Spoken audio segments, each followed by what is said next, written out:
MLA Peddi Sudarshan Reddy గారికి వేదిక నిర్వహించిన గౌరవ మాజీ చైర్మన్లకు బీఆర్ఎస్ పార్టీ నాయకులకు ఇక్కడ విచ్చేసిన ప్రెస్ మీడియాకు మరియు ప్రింట్ మీడియాకు ప్రతి ఒక్కరికి కూడా పేరు పేరున ఉదయపూర్వక నమస్కారాలు తెలియజేస్తున్నాను. ప్రత్యేకంగా ఈరోజు కాళేజీ నారాయణరావు గారి కళాక్షేత్రం గురించి ఈరోజు ప్రెస్ మీట్ పెట్టడం జరిగింది.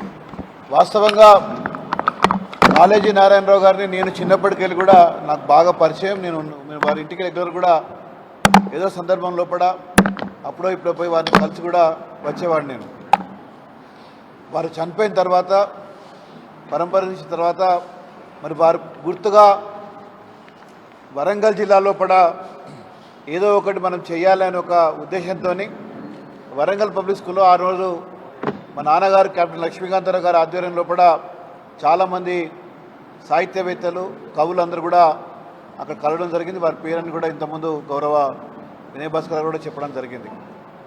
మరి ఇవన్నీ చెప్పిన తర్వాత 300 గజాల జాగిస్తే కడతాము మేము, తప్పకుండా మేము అందరం కూడా ఫండ్ వేసుకుని కడతామని చెప్పినా కానీ ఆ రోజున్న ప్రభుత్వం ఎన్నిసార్లు ప్రయత్నం చేసినా కానీ అంత పెద్ద మనిషి పద్మవిభూషణ్ అవార్డు వచ్చిన చాలా గొప్ప సాహిత్యవేత్త కవి కాళేజీ నారాయణరావు గారికి 300 గజాలు కూడా కేటాయించలేకపోయింది.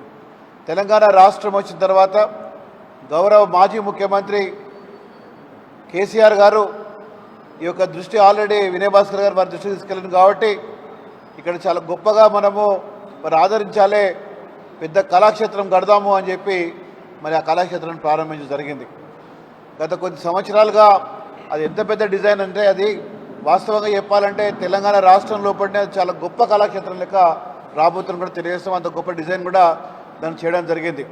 అయితే ఆలస్యమైంది అని చెప్పి కొంతమంది మాట్లాడవచ్చు. దాని వాస్తవంగా ఆ డిజైన్ ఇచ్చిన తర్వాత దాని ఫాలో అప్ కరెక్ట్ లేక దాని కొంచెం టెక్నికల్ ప్రాబ్లమ్స్ వచ్చి మళ్ళీ దాన్ని రీరెక్టిఫై చేసి దాన్ని మళ్ళీ కట్టడం జరిగింది. దాంట్లో మనకు మధ్యలో మరి కరోనా రావడం కొంచెం ఆలస్యం కూడా జరిగింది. ఏదైనప్పటికీ మరి ఇప్పుడు మొత్తం పూర్తిగా అది కంప్లీట్ అయిందని కూడా చెప్పలేస్తాం.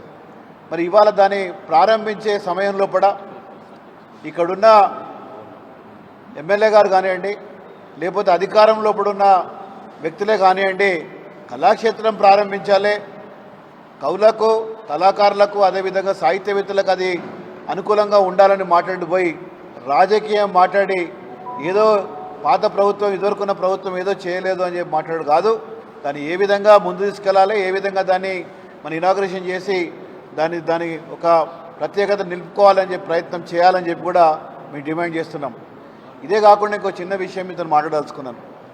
నా నియోజకవర్గం వచ్చి ఏల్కదుర్తి బీందర్పల్లి హుస్నాబాద్ కాన్స్టిట్యున్సీలో వస్తుంది.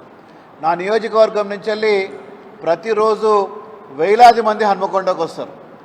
మీరు ఒక బ్రిడ్జ్ ప్రారంభించారు, కన్స్ట్రక్షన్ అవుతున్నది. ఇప్పుడు దాన్ని ప్రారంభిస్తామని చెప్పిన కానీ మాకు చాలా కష్టమవుతుంది అక్కడికి వెళ్ళి వస్తానికి. చాలామంది అటు వరంగల్ దిక్కు పోవాలన్నా కానీ హన్మకొండ దిక్కు పోవాలన్నా కానీ ఇప్పటివరకు మాకైతే మరి దాని పెద్ద బోరి అంటాం, ఇప్పుడు దాని పేరేం పెట్టినా మాకు తెలియదు. మరి అది ఇప్పటివరకు కూడా కంప్లీట్ కాలేదు. ప్రతి ఒక్కరు కూడా మా నియోజకవర్గం నుంచి చాలా కష్టపడుతున్నారు. మేము ఆల్రెడీ ఇది దృష్టి కూడా తీసుకుపోవడం జరిగింది. వెంటనే ఆ పెద్ద మోరి పనులు కంప్లీట్ చేయని అని చెప్పి తెలుస్తున్నది. అది వెంటనే ప్రజలకు ఉపయోగించినట్టు కూడా చేయాలని చెప్పి కూడా మేము కోరుతున్నాం.